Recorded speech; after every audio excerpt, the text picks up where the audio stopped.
يا اهلا وسهلا ومرحبا بكم عندي في القناة. اليوم ان شاء الله مع وصفة جديدة، طريقة تحضير رايب ناجح 100% واحسن من ديال المحلابات.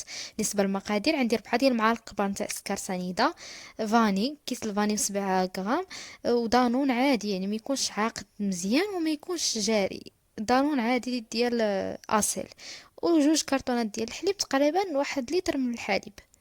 بالنسبة في الأول غادي نفيض هذاك نص لتر ديال الحليب مع 4 المعالق كبار نتاع السكر سنيدة، وغردهم فوق البوطة حتى يقرب يطلع الغلية فيه في الحليب، وداك الساعة كنطفيو عليه. هنا عندي واحد الكاسرونة صافي غنوضع فيها داك النصف لتر من الحليب، وغنزيد عليه داك 4 ديال المعالق كبار نتاع السكر سنيدة، وغنردو فوق البوطة بما طلع فيه الغلية كيف ما قلت لكم، وصافي غادي نطفيو عليه.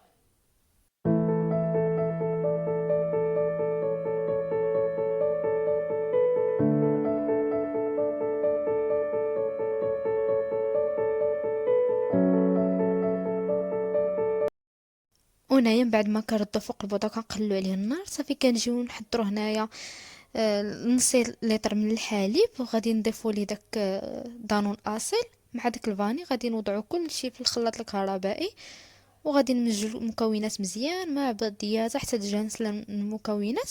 ومن بعد غادي نضيفو لها داك نص لتر ديال الحليب اللي مع السكر اللي كنا حاطينه فوق البوطه كيغلى. صافي في هاد اللحظه هادي الحليب بما انه خاصو يطلع فيه الغليه، انا هنا جيت وجدت هاد الدانون مع داك نص لتر من الحليب وداك الفاني، غنطربهم مزيان في هاد الخلاط الكهربائي. ومن الاحسن نطربو في الخلاط الكهربائي احسن، كتجانس لنا المكونات من بعضياتها، هكا احسن ما نطربو غير بالخلاط اليدوي. وصافي غادي نستمر بهاد الطريقه هادي حتى نسالي.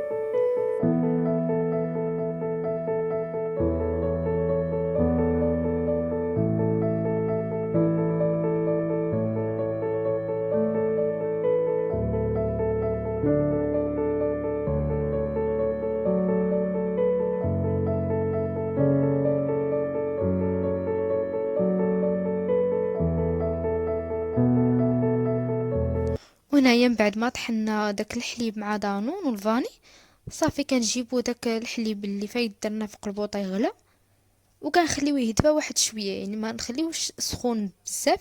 انا جدت صبعي من بعد ما غسلته، ضروري كنقيسو بصبعي باش كتعرفي الحراره ديالي، يعني تحشي صبعك وما يحرقكش وفي نفس الوقت يبقى سخون، لان لا خليناه سخون بزاف غيقتلنا داك البكتيريا النافعه اللي كتكون في دانون، اللي هي غتريوب لنا هذا الرايب هذا. فمن الاحسن انكم تحشيو صبعكم، ولا عندكم شي مقياس حراري ديروه. انا بالنسبه هنايا ما كان عندي لا مقياس حراري لا والو، صافي قصت صبعي ما كيحرقكمش، وفي نفس الوقت كتلقاوه دافي، ما يكونش بارد، لان ما غيصدقلكمش، ما غيجيكمش نهائيا رايب مزيان، وما يكونش سخون بزاف لان غادي يضيع لكم داك دانون. صافي هنايا من بعد ما كنخويو عليه داك المزيج ديال دانون مع الحليب اللي فايت خلطنا في الطحانه، صافي كنزيدوه على داك الحليب وكنخلطوه مزيان، وكنجيبو هنا واحد الكيسان، وكنبداو نخويو داك الحليب في هاد الكيسان هذا بهذا الشكل هذا. وهنايا من بعد ما كنعمرهم، انا هنايا كنت دايره الطنجره ديال الضغط ديالي فوق النار كتسخن فيها تقريبا، ما عمرتش الماء يعني تا النصف، قل من النصف واحد شويه، تقريبا واحد 2 لتر من الماء، وكنخليها تسخن فوق البوطه مزيان مزيان حتى داك الماء كيولي كيغلي مزيان. وصافي كنجيب هاد الكيسان هادو، وباش كنوضعهم في وسط من داك الطنجره ديالي. وهنايا غنستمر في تعمر هاد الكيسان ديالي حتى نشوفوا الكماله ديال الفيديو.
هي من بعد ما كنعمرو الكيسان ديالنا صافي انا جبت هنايا واحد السلوفان وغطيت الكيسان ديالي من الفوق مزيان مزيان، سديت عليهم باش غنحطهم في الطنجره ديال الضغط، باش هذاك الماء اللي كيبقى لنا في داك البواطه ديال الفوقانيه ديال الطنجره ديال الضغط ما يرجعش عليهم.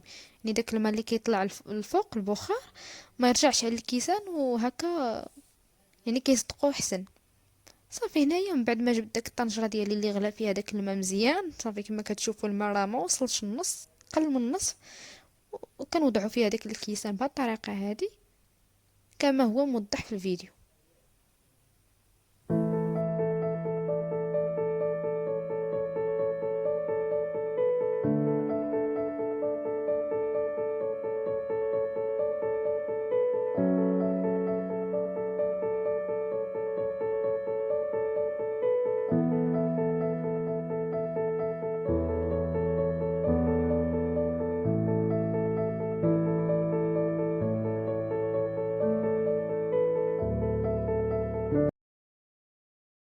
وهنايا بعد ما كنوضع الكيسان ديالي كاملين في داك الطنجره ديال الضغط كما كتشوفوا الماء راه ما وصلش للنصف، قل من النصف واحد شويه، وصافي كنزدو عليهم بهذه الطريقه هذه وكنوضعوا الصفاره وكنخليوهم تقريبا واحد 6 ديال السوايع حتى 7 ديال السوايع، ومن بعد كنفتحوا عليهم ونشوفوهم. وهنايا كنجيب واحد البطانيه وكنغطيهم من الفوق هكا باش كتبقى الطنجره ديالي محافظه على ديك الدفء ديالها، كتبقى مازال شويه سخونه.